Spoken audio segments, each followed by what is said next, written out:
It's 2020, and thankfully, the butterfly keyboard is dead.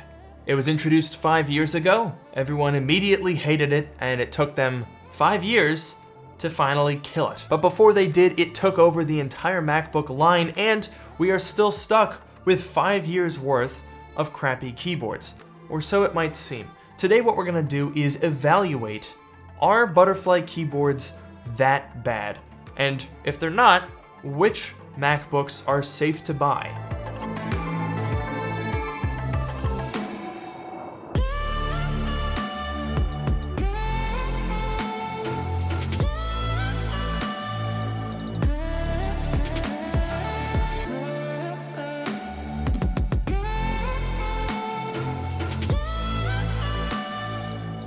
Today's video is sponsored by NordVPN. A butterfly keyboard may not be reliable, but NordVPN sure is. It offers double data encryption for increased anonymity, and it unlocks Netflix and your favorite entertainment websites regardless of where you are. Also, let's say hypothetically you have an unhealthy amount of MacBooks. Well, NordVPN's got you covered. You can have up to 6 simultaneous connections. Why do you encourage me, NordVPN? And that means you can enjoy surfing the web and browsing through eBay without your service provider knowing what broken, crappy old MacBooks you bought. You can get NordVPN for just $3.49 per month, plus your first month free if you use code LukeMiani or head to nordvpn.com/LukeMiani today. Alright, well let's start this video off with a quick history of the butterfly keyboard. Now, as you probably know, the first MacBook to ever come equipped with the ill-fated butterfly keyboard was the similarly ill-fated 2015 Retina MacBook. The original Retina MacBook was controversial, but you can't deny that it had an impact. For one, on a positive note, it did set the design trend that we're still using to this day that I think looks quite excellent, but it also started the trend of USB-C only, which could kind of go either way. Kind of good and bad. But most negatively, it brought us the butterfly keyboard, which pretty much ruined the Mac for a little while. Now, the 2015 Retina MacBook was where that started, and it took more than a full year before Apple brought that butterfly keyboard over to these guys, the MacBook Pro line. Now, you could definitely make the argument that the MacBook Pro was the greatest casualty of the butterfly keyboard. After all, these are computers that people rely on all the time, and they are also the most expensive computers, so it's not great when you have the keyboard crippling a $3,000 laptop. The 2016 redesign of the MacBook Pro brought the butterfly keyboard in a slightly different form from the 2015 Retina. It had ever so slightly more key travel and ever so slightly better feel. I can personally tell you that the 2015 Retina MacBook is the worst feeling butterfly keyboard. It's mushy, it's flat, it hurts your fingers. It's definitely the worst. I have, which one is it? Here it is. This actually has the 2016 keyboard. It's one of the few ones that actually survived, as a matter of fact. And I have to say, when it's completely free of dust, this was a brand new keyboard, it's actually not bad to type on.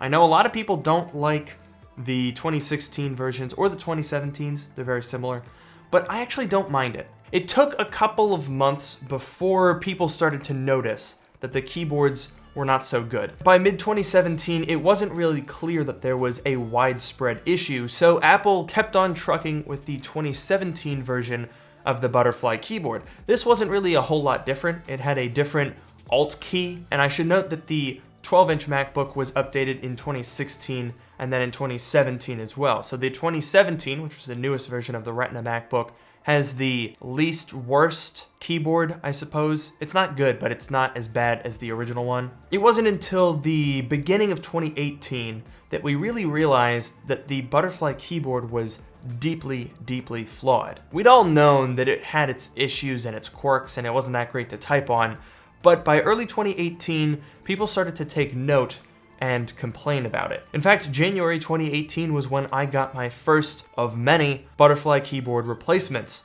My 2016 that I had had since new was about to run out of warranty, literally like a week out, and I said, okay, you know what, I'm just gonna bring it in and see if they'll do anything to fix this stuck spacebar. And fortunately they did. They replaced my top case. That was the first of four top cases. And of course, at that point, this was not based on a keyboard replacement program. This was just me going in and going, it doesn't type. But by summer of 2018, it all boiled over and Apple finally addressed the problem by announcing the Butterfly keyboard replacement program. And this was super fortunate because at that point, there were a lot of people with 2015 Retina MacBooks that were now 3 years old, and they hadn't been able to type on them very good for a couple of years at that point. And so began the avalanche of top case replacements. People across the land had their top cases replaced, the keyboards were fixed, and the problem was put to bed at last. Is what would have been nice if that had happened, but in fact what happened was Apple put a little silicone membrane in the keyboard for the 2018 MacBook Pro and the 2018 MacBook Air. Now, this definitely made a little bit of a difference because one of the major problems was because the key travel on those Butterfly keyboards is so small, if you have, dust and bits of the world that exist in the world getting in the keyboard, it would make the keys stop moving. So the membrane helped to fix that by making it harder for stuff to get in there. But there was also another problem, the double typing key effect. This was a really fun and cool design flaw, and what made it really interesting was that it had nothing to do with the fact that there was dust and crumbs and goldfish in your keyboard, but the keyboard just, stopped working. It was really good. This happens mostly on the 2018 MacBook Airs, but the MacBook Pros can have it too. I had a 2018 15-inch MacBook Pro, and the R key double typed all the time. Oh no, it was the U and the O key. The R key was a different Butterfly keyboard, and that one was just stuck. Not so good. The silver lining to this is I actually haven't heard a lot of issues on the 2018 13-inch. I'm sure now that I've said that, there's going to be 850,000 people going, oh, well, my 2018, the keyboard fell off. It's gone. But at least from what I've seen, the 2018 13-inch isn't as bad as the 15-inch, which isn't as bad as the MacBook Air. Anyway, then Apple actually changed the keyboard yet again before getting rid of it in 2019 with these guys, the 15 and 13-inch MacBook Pros. At this point, they had already ditched the 12-inch MacBook. It's gone. The very computer that started this whole problem just went, yikes, and then died. So what we were left with were these two guys, and also the 2019 MacBook Air. And weirdly enough, they're actually not bad. I've had both of these guys since July, and I can tell you firsthand, these are pretty solid. The keyboards are more tactile. It's weird, there's like very, very slight differences between all of these Butterfly keyboards, but the 2016 and the 2019 feel worlds apart. In fact, why don't we do an audio test so you guys can hear the difference between these two keyboards.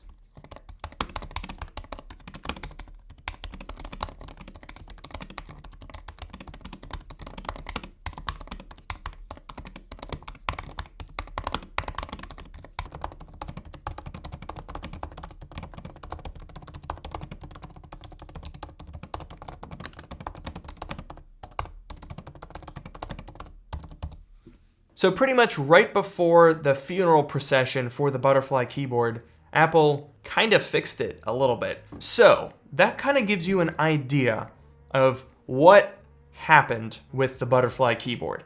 It was a long and tumultuous process, and it left a lot of very frustrated people, including myself, in its wake. Now granted, there were some very, let's say, interesting developments to come out of this. Number one, this computer I did not pay for. I used to have a 2016 15-inch MacBook Pro, as I mentioned earlier, and it became this, which is a 2019 Core i9, pretty much loaded. This thing had a $3,800 MSRP. I paid $0 for it because my 2016 had 4 top case replacements, and finally, they gave me this to compensate me. Interestingly enough, that computer I mentioned earlier where the O and U keys were double typing, that one also got replaced because when I went in to get the top case replaced, they accidentally destroyed the entire computer, so they gave me a 16-inch for free to compensate. So at the very least, the Butterfly keyboard has resulted in, for me personally, 2 free MacBooks. And speaking of getting devices replaced, I was actually kind of surprised. When I went to make this video, I posted a poll in my community tab to see how many people have issues or problems with the Butterfly keyboard, and a surprising amount of you said that you've had your computers replaced because of the problem. Now, I'm not sure if that's accurate, because that seems like a lot, but at the very least, it does happen. More interestingly, though, with that poll is the amount of people that do not like the Butterfly keyboard. I was expecting it to be a little bit top-heavy there, but wow, you guys do not like this. So the real question is, which Butterfly keyboards should you avoid, and which ones are safe to buy? Because some of them are worse than others, and it's really on a case-by-case basis. So what we're gonna do right now is I'm gonna go through every single Butterfly-equipped MacBook and tell you which ones suck and which ones are okay. And granted, that's not all due to the quality of the keyboard. We're gonna talk about other factors too. So let's go ahead and start with the 12-inch MacBook. They all suck. Don't buy a 12-inch MacBook. It's not just the keyboard, although that is a large factor. It's the fact that they are extremely underpowered. It's also the fact that they are notorious for logic board failure. The USB-C ports can break, and there's only one, so that's kind of not good. And also, the SSDs just die. They just fail. And so do the CPUs on the 2015s and the 2016s. So that's really fun. All right, that solves that. Moving on. 2016 MacBook Pros, 13 or 15-inch. Here's the thing. The keyboards are not reliable. You're gonna have failures, and they're nearing the end of the keyboard replacement program. Remember, it covers it for 4 years from the original purchase date of the computer. Now, the oldest 2016s are from October 2016, so they have a couple of months left, and the newest ones are from about June of 2017 in terms of manufacturing date. So pretty much all of them have under a year of support left. And with that kind of longevity and the fact that they still cost over $1,000 for the 15s, I don't think it's a good buy. It's a little bit too risky. Of course, I say that, and I've personally bought two 2016 15-inch MacBook Pros in the last 4 months alone, but it's fine. Don't worry about it. So what about the 2017 MacBook Pros? Well, honestly, the 2017s and the 16s don't have a ton of differences. The performance is pretty much the same. The keyboard reliability is pretty much the same. The pricing is pretty much the same. And even though they're a little newer, some of them still have almost 2 years of keyboard replacement support. I still don't think it's a good buy. I don't think that any of the 2017 MacBooks are a good buy. The problem is on the 15-inch, you're gonna get slightly better performance than a mid-2015, but it's too much extra cost and extra risk, so I would avoid that. And when we're talking about the 13-inch, these dual-core 13-inch MacBook Pros are not a good value. The problem is they might have arguably better performance than something like an early 2015 Retina MacBook Pro, the 13-inch one, but in terms of the use that you'll get out of them, it's not worth it. There's really no difference. That's not to say, though, that all of the Butterfly 13-inch MacBook Pros are bad. The 2018 and the 2019 variants, I actually think are pretty solid. They've got quad-core processors that can outperform the 2016 and 17 15-inch MacBook Pros, and a lot of the older 15-inch MacBook Pros as well, and their keyboards are a lot more reliable than the 2016 and 17s are. This is still largely dependent on pricing. If you can get a good price on a quad-core 13-inch, I'd say it's probably worth the risk, especially when you consider the fact that the 2018s all have at least 2 and a bit more years of replacement support, which, let's be real, could lead you to a free MacBook Pro. You didn't hear it from me. Now, as far as the 2018 15-inch models, it's sort of a two-pronged. I don't think they're terrible in terms of reliability. They certainly could be better, but the base model 2018s with the i7s are actually surprisingly affordable these days. You can get those things for like $1,400, which is not a bad price. The higher-end ones aren't as good a value. The Core i9 throttles, I would kind of avoid those. But as a general rule of thumb, for a 2018 15-inch, try to spend under $1,700. Now, as far as the 2019 MacBook Pros, the 13-inch is a little bit overpriced right now because it's still being sold. It's still the current model, so very, very soon this is going to get discontinued. And at that point, these are probably going to lose some value and be pretty decent in terms of their price. This is the base model. If you can get one of these for like $900, I would say that's a pretty good price. So as you may have already guessed, I filmed this video a little over a week ago. So that bit is a little bit outdated. The 2020 MacBook Pro with the Magic Keyboard is here now, and the butterfly keyboard is officially dead. However, my advice on the 2019 still stands because the new MacBook Pro has the exact same processor, graphics, and RAM on the base model. So the performance is going to be the same, but if you can score a 2019 for $300, $400, $500 less than a new one, that would be a pretty decent value.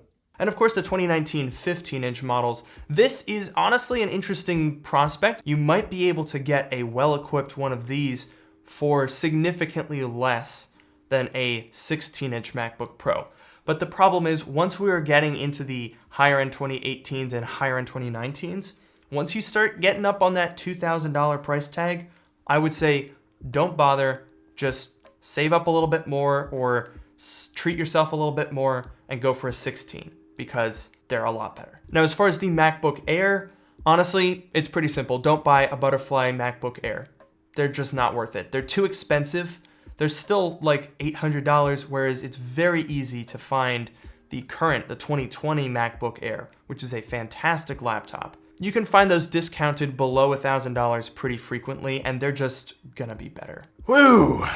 So that's it. That is all of the butterfly MacBooks that are out there. Basically, rule of thumb, TLDR, the newer ones are better than the older ones. The older ones kind of suck, and don't buy them. So I hope this video was helpful. I get a ton of questions from you guys. As usual, don't forget to follow me on Twitter at LukeMiani. Please consider liking and subscribing, and check out my subreddit, which is linked down below. And with that, I'll see you all in the next video.